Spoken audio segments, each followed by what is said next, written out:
हैं और एक कंपनी होती है नेक्सन जो इससे भी अच्छी बेहतर टेक्नोलॉजी बनाना चाहती है। वो माइकल के पास जाते हैं और माइकल को एक कमरे में 2 महीने के लिए बंद कर दिया जाता है ताकि वो इससे बेहतर टेक्नोलॉजी को बना सके। अब वो उस कंपनी की इस टेक्नोलॉजी को देखता है और 2 महीनों तक उस पर काम करता है। 2 महीनों के बाद माइकल जब बाहर आता है तो कंपनी के लोगों को अपनी बनाई हुई टेक्नोलॉजी दिखाता है जो हूबहू पहले की कॉपी होती है। इस पर कंपनी वाले कहते हैं कि इसमें और पहले वाली टेक्नोलॉजी में क्या फर्क है, और तभी माइकल मॉनिटर को हटा देता है और सबको दिखाता है कि उसने जो नई मॉडिफाइड टेक्नोलॉजी बनाई है इसमें मॉनिटर की जरूरत नहीं है, इसमें किसी भी कैरेक्टर की होलोग्राफिक इमेज को देखा जा सकता है। और ये देखकर सब के सब बहुत खुश होते हैं। इसके बाद माइकल को एक चेयर पर लेटाया जाता है और उसकी मेमोरी को इरेज कर दिया जाता है। दरअसल 2 महीने जो उसने यहाँ पर बिताए हैं, उसने जो भी यहाँ पर बदला है उसकी टेक्नोलॉजी की कॉपी के लोगों को अपनी बनाई हुई टेक्नोलॉजी दिखाता है जो हूबहू पहले की कॉपी होती है। इस पर कंपनी वाले कहते हैं कि इसमें और पहले वाली टेक्नोलॉजी में क्या फर्क है, और तभी माइकल मॉनिटर को हटा देता है और सबको दिखाता है कि उसने जो नई मॉडिफाइड टेक्नोलॉजी बनाई है इसमें मॉनिटर की जरूरत नहीं है, इसमें किसी भी कैरेक्टर की होलोग्राफिक इमेज को देखा जा सकता है। और ये देखकर सब के सब बहुत खुश होते हैं। इसके बाद माइकल को एक चेयर पर लेटाया जाता है और उसकी मेमोरी को इरेज कर दिया जाता है। दरअसल 2 महीने जो उसने यहाँ पर बिताए हैं, उसने जो भी यहाँ पर बदला है उसकी यादों से सब कुछ मिटा दिया जाता है। और जब माइकल से तारीख पूछी जाती है तो 2 महीने पहले की तारीख बताता है जिस दिन पहली बार वो यहाँ पर आया था। दरअसल जिस टीम ने उसकी यादों को मिटाया है उसमें उसका बेस्ट फ्रेंड भी है।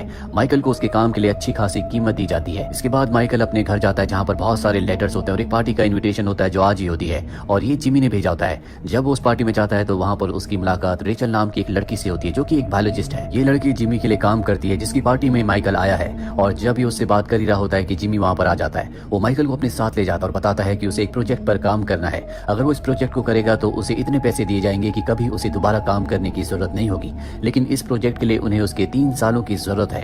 हालांकि माइकल हाँ नहीं बोलता, लेकिन घर जाने के बाद वो सोचता है और तय करता है कि एक बार वो उस कंपनी में जाएगा।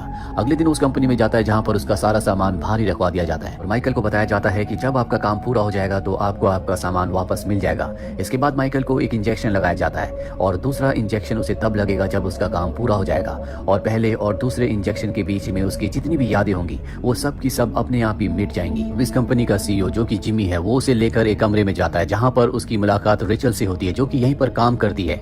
और अब एक बार फिर से जिमी उससे पूछता है क्या तुम सच में इस प्रोजेक्ट पर काम करना चाहते हो। माइकल कुछ सोचता है और जब वो रेचल को देखता है तो हाँ कहता है, क्योंकि कहीं ना कहीं वो रेचल को पसंद करने लगा है। जिमी माइकल को एक कमरे में ले जाता है जहां पर पहले से एक आदमी होता है जिसके हाथ में सूटकेस है। इस आदमी का नाम विलियम है, और जब वो सूटकेस खोलता है तो उसके अंदर से तेज रोशनी निकलती है और इसके बाद हमें 3 साल बाद का वक्त दिखाया जाता है, यानी कि माइकल को यहाँ पर 3 साल बीत चुके हैं। इसके बाद उसे इंजेक्शन लगाया जाता है और 3 सालों में उसने क्या किया वो सब कुछ भूल चुका है। अब वो घर आता है और अपने बैंक अकाउंट को चेक करता है। उसे पता चलता है कि उसके पास 92 मिलियन से ज्यादा के स्टॉक्स हैं, यानी कि अब वो बहुत अमीर बन चुका है। ये देखकर उसे बहुत खुशी होती है। वो बैंक जाता है जहां पर जब वो सिग्नेचर करता है तो उसके सिग्नेचर अलग होते हैं। यहाँ पर आइंस्टाइन की 5 टिकट्स भी होती हैं, लेकिन मोहर सिर्फ 4 पर ही लगी होती है। साथ ही माइकल को एक एनवलप भी दिया जाता है जिसमें उसका सामान है जो माइकल ने यहाँ पर छोड़ा है, लेकिन माइकल कहता है कि मेरा सामान नहीं है। माइकल इन चीजों पर ज्यादा ध्यान नहीं देता और कहता है कि मुझे अपने पैसों में से कुछ पैसे चाहिए। वो लड़की माइकल को बताती है कि सामान के बदले आप अपने सारे शेयर्स यानी कि सारे पैसे छोड़ चुके हो। माइकल ये जानकर पूरी तरह से हैरान हो जाता है। वो कहता है मैं सामान के बदले कैसे अपने पैसे छोड़ सकता हूँ। लड़की कहती है कि मैं इस बारे में इन्वेस्टिगेशन करूंगी। और अब माइकल पूरी तरह से परेशान है, इसीलिए जिमी को कॉल करता है, लेकिन जिमी से उसकी बात नहीं होती।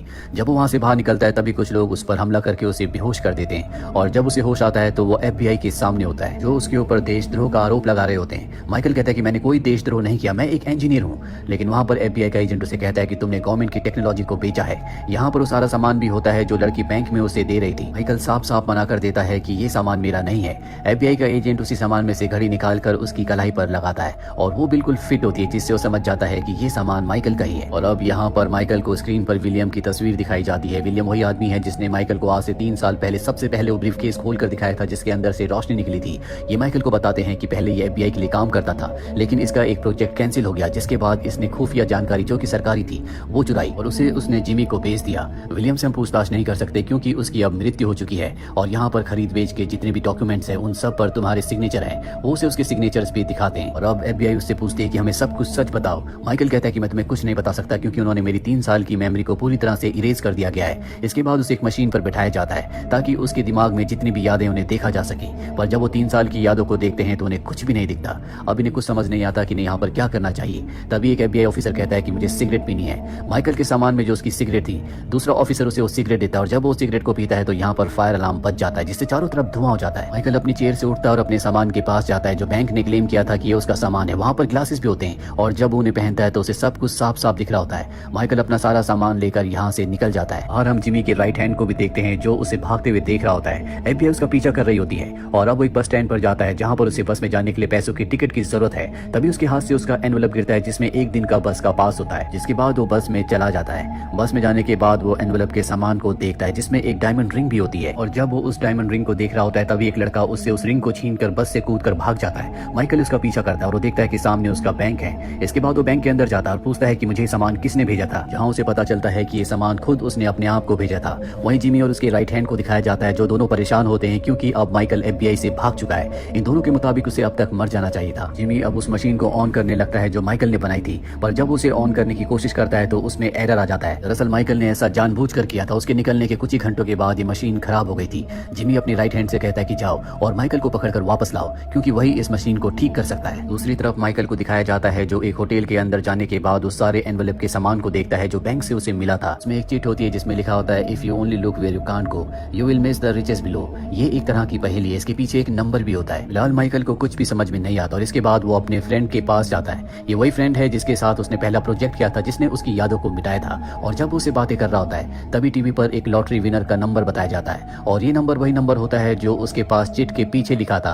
और यहाँ पर माइकल समझ जाता है जिमी ने उससे एक टाइम ट्रेवल मशीन बनवाई है और टाइम ट्रेवल मशीन बनाने के दौरान उसने अपने भविष्य को देख लिया था, इसीलिए उसने अपने आप को ये सारा सामान भिजवाया है ताकि वो इस सामान से अपनी खुद की मदद कर सके। साथ ही उसने अपने सारे पैसे छोड़ दिए ताकि उसका ध्यान पैसों पर ना रहकर इस सामान पर रहे। और अब यहाँ पर जिमी के लोग आ जाते हैं जो इनके ऊपर हमला करते हैं और तभी माइकल देखता है कि सामने एक दरवाजा है जो लॉक्ड होता है, लेकिन माइकल के सामान में एक चाबी भी होती है जो अपने दोस्त को देता है और कहता है कि तुम चाबी से दरवाजा खोलकर वहाँ छुप जाओ। उसका दोस्त वहाँ चला जाता है और माइकल यहाँ से भागते हुए रेलवे ट्रैक तक पहुंच जाता है। यहाँ पर भी जिमी के लोग आ जाते हैं जो उसको मारने वाले होते हैं, लेकिन माइकल एक बार फिर से अपने सामान में से स्प्रे निकालता है और उन पर हमला करता है और किसी तरह से यहाँ से भाग जाता है। अब वो ट्रेन टनल के अंदर है, पीछे से ट्रेन आ रही होती है और तभी वो वहाँ पर पैनल बॉक्स खोलकर अपने सामान से एक पिन निकालता है जिससे वो पैनल बॉक्स के अंदर शॉर्ट सर्किट करता है। इस वजह से ट्रैक की सारी ग्रीन लाइट्स रेड लाइट में कन्वर्ट हो जाती है और ट्रेन रुक जाती है और इस तरह से माइकल अपनी जान बचाकर यहाँ से निकल जाता है। एक बार फिर से वो अपने सामान को चेक करता है और उसे एक कैफे का एक कार्ड मिलता है। जब वो वहाँ पर फोन करता है तो उसे पता चलता है कि उसने वहाँ पर 2 लोगों के लिए टेबल बुक की है।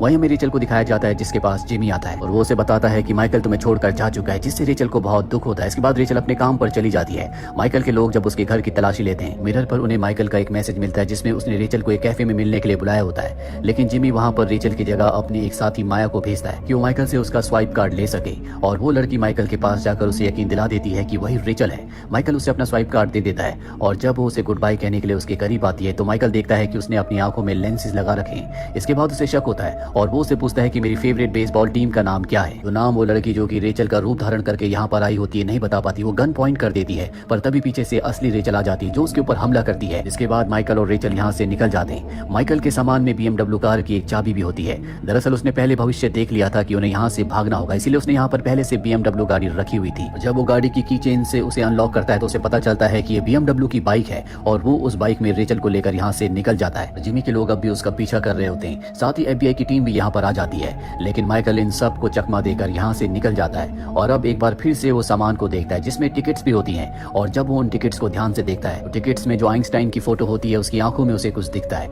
इसके बाद वो उन आंखों को माइक्रोस्कोप से देखता है जिस पर न्यूज़पेपर की कटिंग्स होती है जो कि भविष्य के न्यूज़पेपर है और इससे उसे पता चलता है कि जिमी की कंपनी ने जो आविष्कार किया था उससे कई देशों के बीच में वॉर शुरू हो गई, जिसके बाद न्यूक्लियर हमले हुए और पूरी दुनिया खत्म हो गई। और अब माइकल को एहसास होता है कि उसने कितनी बड़ी गलती की। वो किसी भी कीमत पर उस टाइम मशीन को पूरी तरह से नष्ट करना चाहता है। FBI को भी यहाँ पता चल चुका होता है कि माइकल ने उस टाइम मशीन को बना लिया है। साथ ही वहाँ जिमी को दिखाया जाता है जो किसी भी कीमत पर उस हार्डवेयर से उस एरर को हटाना चाहता है ताकि वो टाइम मशीन को दोबारा से यूज कर सके। जिमी और उसके लोग माइकल के उस सामान की भी इन्वेस्टिगेशन करते हैं जो उसने अपने आप को भेजा था। उसमें इस कंपनी का एक पास भी होता है जिससे कंपनी के अंदर आया जा सकता है। और अब जिमी और उसके लोगों को पता है कि माइकल यहाँ एक बार फिर से आएगा। माइकल रेचल के साथ इस कंपनी में आ जाता है और जहाँ पर टाइम मशीन होती है वो उसके अंदर जाकर अंदर से लॉक को खराब कर देता है ताकि कोई भी अंदर ना आ सके। मशीन को नष्ट करने से पहले एक बार फिर से वो अपना भविष्य देखना चाहता है और जब वो भविष्य देखने के लिए मशीन को एक्टिवेट करता है तो उसे पता चलता है कि उसने मशीन के अंदर एरर डाल दिया था जो एक पहेली से था। वो उस पहेली को सुलझाकर एरर को ठीक कर देता है और अपना भविष्य देखता है जिसमें वो देखता है कि उसे गोली लग गई। और अब यहाँ पर जिमी के लोग भी आ जाते हैं क्योंकि दरवाजे के बाहर होते हैं, दरवाजा खोलने की कोशिश कर रहे होते हैं। माइकल के पास उसके सामान में से सिर्फ एक बुलेट बची है जो एक सिलेंडर के साथ बांध देता है। रेचल उससे पूछती है कि तुम ये क्या कर रहे हो। वो बताता है कि ये हाइड्रोजन सिलेंडर्स हैं जो मशीन को ठंडा रखती हैं, और जब मशीन ऑन होगी इसकी नॉब खुलेगी तो इस बुलेट की वजह से सारे के सारे सिलेंडर्स फट जाएंगे, जिससे मशीन नष्ट हो जाएगी। और अब यहाँ पर अंदर जिमी के लोग आ जाते हैं। दोनों अपनी जान बचाकर यहाँ से भागते हैं। वहीं जिमी को पता चल चुका है कि मशीन ठीक हो चुकी है, इसीलिए मशीन में एक बार फिर से भविष्य देखता है, जहाँ पर वो देखता है कि माइकल को गोली लगने से उसकी मृत्यु हो गई। देखकर जिमी को बहुत खुशी होती है। वहीं माइकल और रेचल जिमी के कई लोगों को मार चुके हैं और ये लड़ते लड़ते उस जगह पहुंच जाते हैं जहां पर माइकल को गोली लगेगी। यहाँ पर FBI की टीम भी पहुंच जाती है, जिन्हें पता है कि माइकल मशीन बना चुका है और FBI नहीं चाहती कि इस मशीन को नष्ट किया जाए,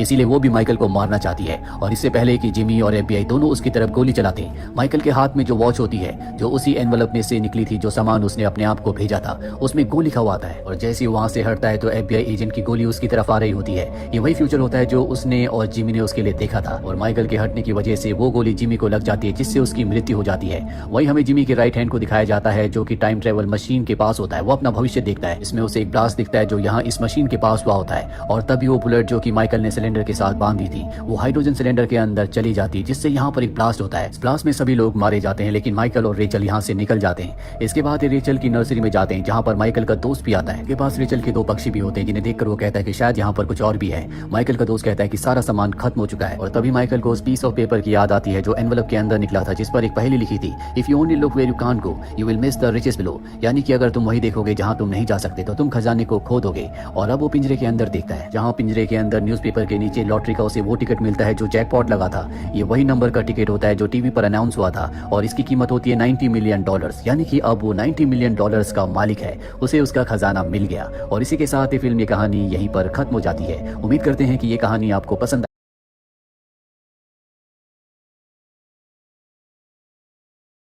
और एक दूसरे को